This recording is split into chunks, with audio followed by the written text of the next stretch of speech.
We are about to ask you to enter a war, a new kind of war where viruses and malware can be just as dangerous as bombs and bullets. Can you put together a case study on the Syrian cyber conflict? You'll get to meet real hackers, courageous activists, and rather sharp analysts. They'll tell you how the internet was used to track and even torture people, and to steal sensitive military information that can change the outcome of battles. You have 5 days. The report must be ready for a global conference where world leaders will discuss banning the export of spying equipment into war zones. So join us, but be careful and trust nobody. If you get hacked yourself, you lose.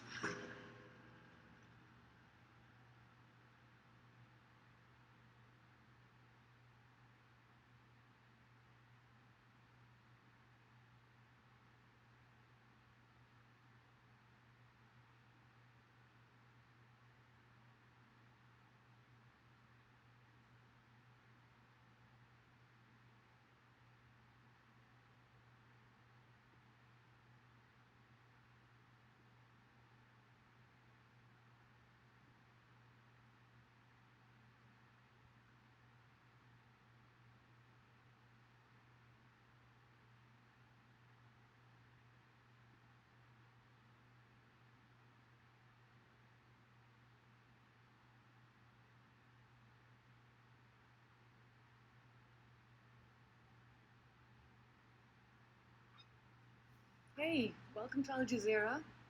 Glad that you could make it. I actually wanted to give you some extra tips. Coffee? So here's how it works. Doing online research, watching videos, and traveling to interview people all takes time, but it's also what builds your data. So, once you've started gathering information, it is really worthwhile trying to keep track. And you can do that via the menu in the top left corner, where you have a data collected and a time taken bar. So also in the menu, you have the virus scan, which is really important. You have to run it before you open links or attachment, and it will stop you from being hacked. Then here in the menu, you also have your notebook, which is where you can review all the information that you have gathered. You find who you've been speaking to, you have a timeline of events, you have viruses. You can go into all of that to review the data collected. You also have a live news feed that will take you straight into what is happening in Syria. In the end, if you think you've collected enough data, you can go via submit your data, and we will send you your own personalized feedback. Good luck.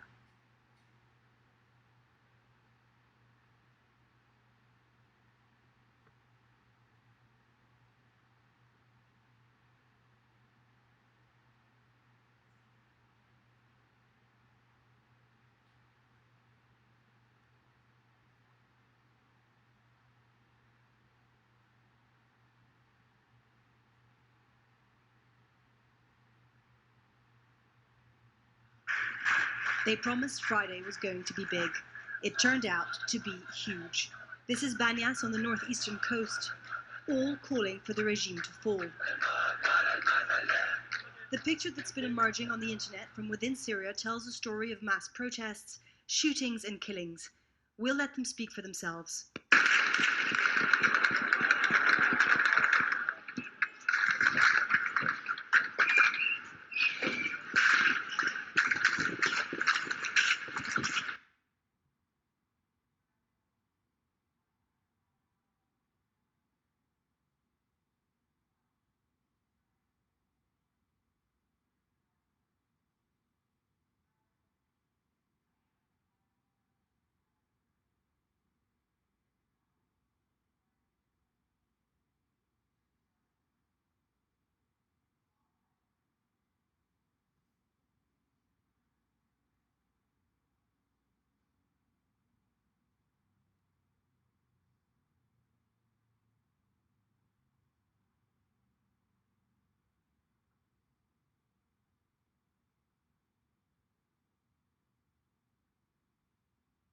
I hope your family is well.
what happened was on the first protest I participated in, which was on the 18th of March, and it was in the Umayyad Mosque in central Damascus. There was a group of people that were actually trying to stop the protests inside the mosque, and they were government secret men. So I pulled out my camera and I started filming. And then as soon as we got to the door, that's when the crackdown began. They broke into the mosque. They started attacking the protesters and detaining them. And I kept on filming at that phase until someone ran past and said, "Turn that camera off." That day, we went home. We wanted to upload the content, but the internet was slow. And it was slow in all of Syria. It had been slowed down to an extent where you can't upload something to YouTube. It was literally impossible. We had about 150 attempts, and then it finally got on. I didn't know anyone, but I posted it on the Facebook Revolution page, the Syrian Revolution page, and then a journalist contacted me and said, "Can I have the video? Can you give me